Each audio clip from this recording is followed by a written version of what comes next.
Automation department, and I am one of the main mentors for this high school robotics team called Code Orange.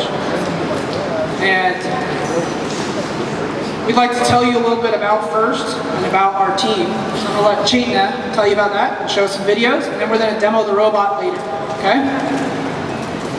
So FIRST, for Inspiration and Recognition of Science and Technology, is a program with 4 different sub-programs. Junior and regular FLL, which is First Lego League, for kids from the ages of kindergarten through middle school. And then we have FTC, which is First Tech Challenge, where they build smaller robots just like this one, but smaller. And that's for 7th graders through 12th graders. And then First Robotics Competition, FRC, is what Code Orange competes in, is for the high school level of robotics. So here's the video showing what FRC is. Based team, which started with 8 students working out of a garage to 38 students working from 25 different schools, but we function out of a major engineering company. We are currently sponsored by 25 corporations, but our 5-year relationship with Applied Medical continues to be the strongest. In addition to being one of our major financial sponsors, Applied Medical gives us this warehouse to set up this full practice field that we have open to all teams in Southern California.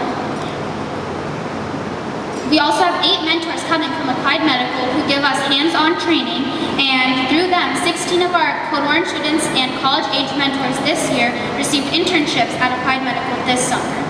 Because of generous donations from companies like Applied Medical, we are able to effectively spread the message of FIRST in our surrounding communities. We mentor 12 FLL teams, the junior level of FIRST, and have been able to demonstrate our robot at many events such as Comic-Con and SolidWorks World. The Chairman's Award, the most prestigious award in all of FIRST, honors the team that best represents a model for other teams to emulate and best embodies the purpose and goals of FIRST. Due to our outreach efforts and from the help of sponsors like Applied Medical, we have been lucky enough to win the Chairman's Award 2 years in a row.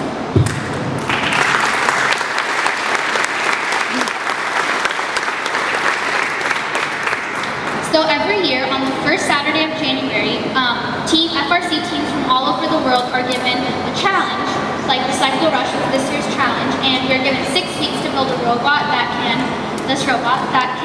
accomplish that challenge. So this was this year's game. That was the challenge we were given on January 3rd, and now Andrew Stout, an intern in the automation department here at Applied Medical, is going to talk a little bit about the robot we built this year. Hey, thanks Chaitanya. Alright, to complete this year's game and every game before, Code Orange has a rigorous 10-step design process that we must follow in order to make sure that our robot will be a quality robot. One of the most important steps that we have found this year is that of iterative design.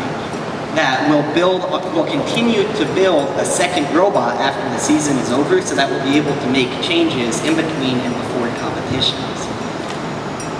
The first major sub-assembly of our robot is the drive base, as we need to drive all over the field in order to stack up these totes. At the beginning of the season, we had 2 of these omnidirectional wheels, in addition to 2 traction wheels, powered by 2 sim motors on gear-shifting gearboxes, ranging in speed from 6.8 feet per second to about 15 feet per second. However, we learned after the first competition that we should change the front wheels to omnidirectional wheels as well, so that we would be able to get better maneuverability.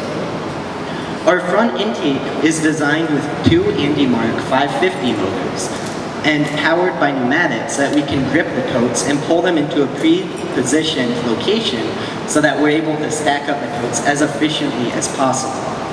After our first competition, once again, we made the upgrade where these were taller, as well as we made them more robust so that they would be able to withstand further competitions and be more effective. Our third major sub-assembly is our elevator, including our forks. Now, these forks have spring-loaded latches under them so that a tote can come from underneath and be picked up because the spring-loaded latch will go underneath the flanges on the toe. It's powered by a sim motor that goes into a completely custom-built and designed gearbox made by high school students. After our first competition, once again, we decided that we should add these grippers, these curved grippers, that we would be able to hold the recycling container, because we decided it would be more valuable to get the additional bonus points. However, the sub-assembly that separates us the most from other teams in the world is probably this ramp. At the beginning of the season, we had a back ramp on our robot, so we would go directly up to the human feeder station and we would get coats through the back. However, we learned that this wasn't as effective as we saw some other robots tying a string to a ramp and it still counted as one robot and just loading all the totes up in a line. So only a handful of teams actually did this in the world, which drastically increased our chances of doing well in competition. This we decided to add after our second competition and before championships. Now, I'd like to introduce Juliet Nordman and Jacob Coleman, who will be speaking about their various successes this season. Thank you, Andrew. All right, so at our first regional, we as a team were finalists, and we got the finalists award. And that sent us to the World Championship via a wild card. And at the same regional, we got the Regional Engineering Inspiration Award. This award also gets you to the finals, and NASA is a sponsor of paying your entry fee into the World Championship. And this is given to a team that helps the community and especially the young kids around them to learn in STEM education and possibly enter an engineering career. And also at the Inland Empire Regional, two of our team members got individual awards. The first was Chena Parabi. She got the Dean's List Award, which 3 people from a regional get, 3 of the students, and that is gifted to a student that has helped the team immensely, and the teams around, and also the community. And Andrew Hedge, our lead engineering mentor, we nominated him for the Woody Flowers Award, which represents a person that immensely helps a team and teams around. And when he joined the team, the first year he joined the team, we got our first blue banner. Coincidence? I don't know.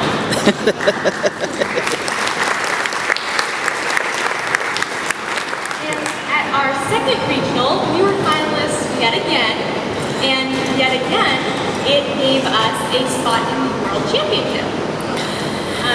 And also at that regional, we won the Regional Chairman's Award, which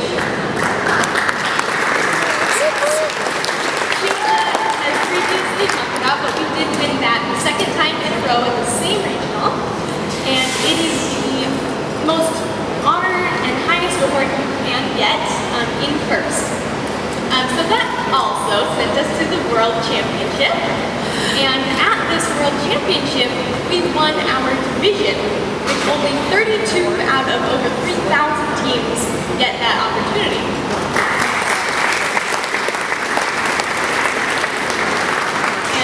We went on to the Einstein Field and played there. And now I would like to present our Tesla Division winner trophy to Applied Medical.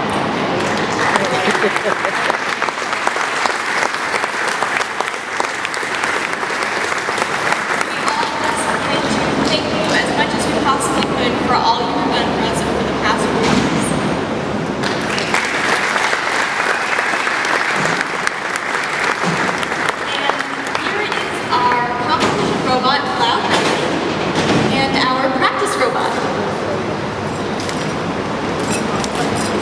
right, so now you've heard a little bit about the team. Now we're going to demonstrate the robots. Are you guys good to go? You guys good to go? All right, Recycle Rush. 3, 2, 1, go! Thank you.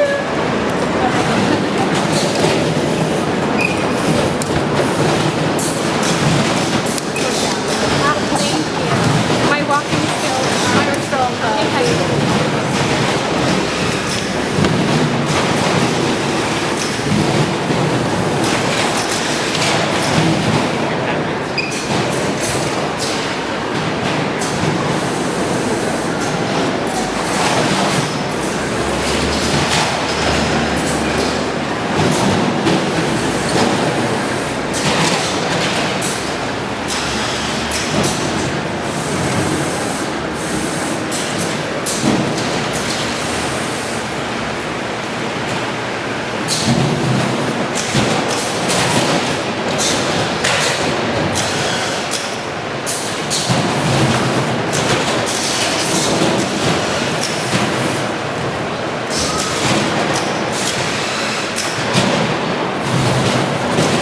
We have one robot that's grabbed the can, it's got the wheel on it, and now it's like grabbing some toast to stack underneath it. And our competition robot has already made one stack, and it's now making a second stack of 6. How many points we got so far? You guys calculated it yet? It's now grabbing a third recycling container, which is a noodle for an extra 6 points. Meanwhile, our practice bot is finishing off the second stack of front toes. And see how much faster it is with the ramp to stack the toes underneath the second container.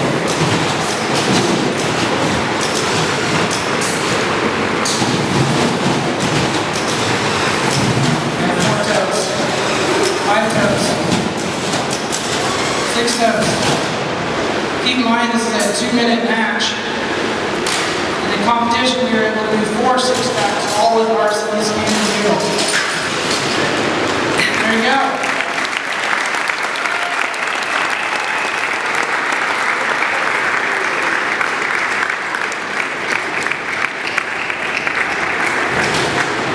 All right, you guys want to see it again? Some more? All right, field reset group, reset. What do you guys think?